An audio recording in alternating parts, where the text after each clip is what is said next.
Jack, what is the Grand Marshal's obligations and duties during the parade? That just to look good, I guess. Look good? Well, you look great. You look marvelous. Parade up the Marvelous. street and look That's good. great. You can handle that very well. I think you can, absolutely, yeah.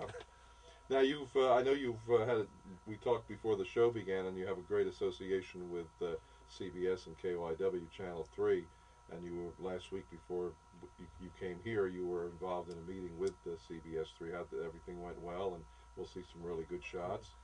Yeah, we have a great relationship with the president and general manager, Michael Collar, and they not only just produce the parade, they don't show up one day a year like we have with some other stations.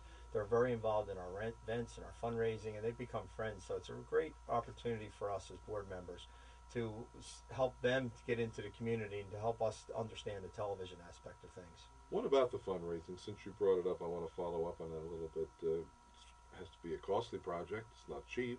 How do you raise money for this? It costs us about $75,000 a year, and the best fundraiser sitting right on my right here, because he's the one that taught me everything I know, and really the badge sales that we do, and I'm going to let him talk a little bit about how many badges we sell, but I learned a lot from Jack. All right, Jack, tell us a little bit about the badge sales.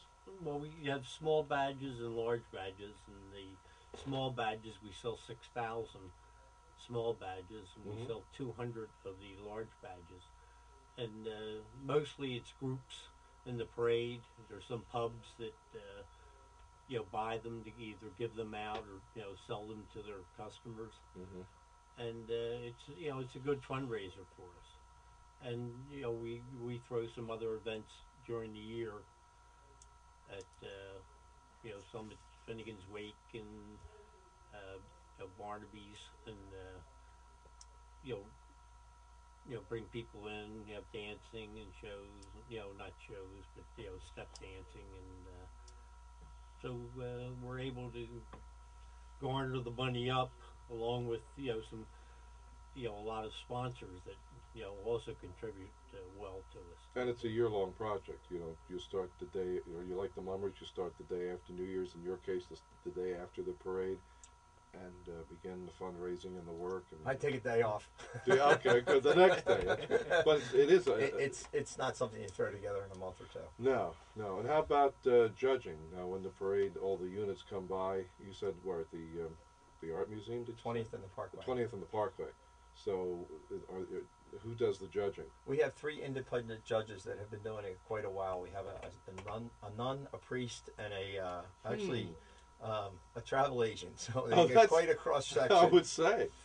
But they do a great job on it. It's very difficult with that many groups, and 25 dance groups. It's very difficult. It could be a slight little thing in the routine that makes the difference of winning and coming in second. And we just loved it. In fact, I'd like to mention their names. It's Father Chris Walsh, Sister James Ann Feerick, who's an IHM nun, and Mike Kincannon, and they just do a great job. I had IHM nuns in school. Sure, so did we. Yeah, absolutely. Hi, Francis. Okay. Oh, you did? Okay. No, we had IHMs. Yes, absolutely. Prize money's involved? No. We don't do any no prize prize money? No, it's just that we do give awards, though. We have a ceremony to honor them. It's strictly because the city doesn't give us any money. Okay. It's strictly the honor of representing your group and representing the Delaware Valley. What kind of talent is involved in these groups, the dancing groups, the musical groups, whatever? It's incredible talent in the dancing groups. I mean, many of them go over to Ireland even to compete. They're invited to the All Ireland sessions, and in this area of Philadelphia, Delaware County, Bucks County, Montgomery County, there's an incredible amount of dance schools, and as Michael said, it's just maybe one little slight thing that makes you the winner. It's Sure. that close that they're all so good. It sounds to me like it's a labor of love. You say there's no prizes involved. They're doing this because for the love of it. Oh, obviously. certainly. Yeah. Certainly. Yeah. I mean, and they start when they're, maybe 2-3 years old. They're out there. Is that right? Starting, learning. It's incredible. And I think the city of Philadelphia, people show up. They like it. They like it a lot. We had a day a few years ago where they counted almost 500,000 people on the street because of the weather. The weather was a beautiful day. Yeah. And one of the things one of the older board members told me, it's one of the first times that people come out of their house because the spring Sure. started right around the corner. If you have a nice day, we have a great crowds out there. Yeah, Typically it's cold though. This year's been a little unusual because we've had so many warm days and then cold days and warm days, and it's been alternating. But yeah, it is, like I said at the opening of the program, it is a harbinger of spring.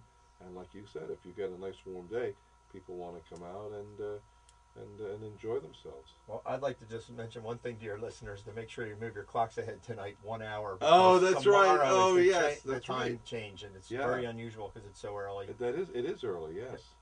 I have one of those, I don't know what they call it, but the clock adjusts when under the old method, and when the new daylight savings time, when standard time came in, my clock was off, and I thought, what happened? And I realized it's going under the old rules. But that my 2 years as pretty president it affected the time change, so lucky me. yeah, exactly. So it's 12 to 3 p.m. 3:30.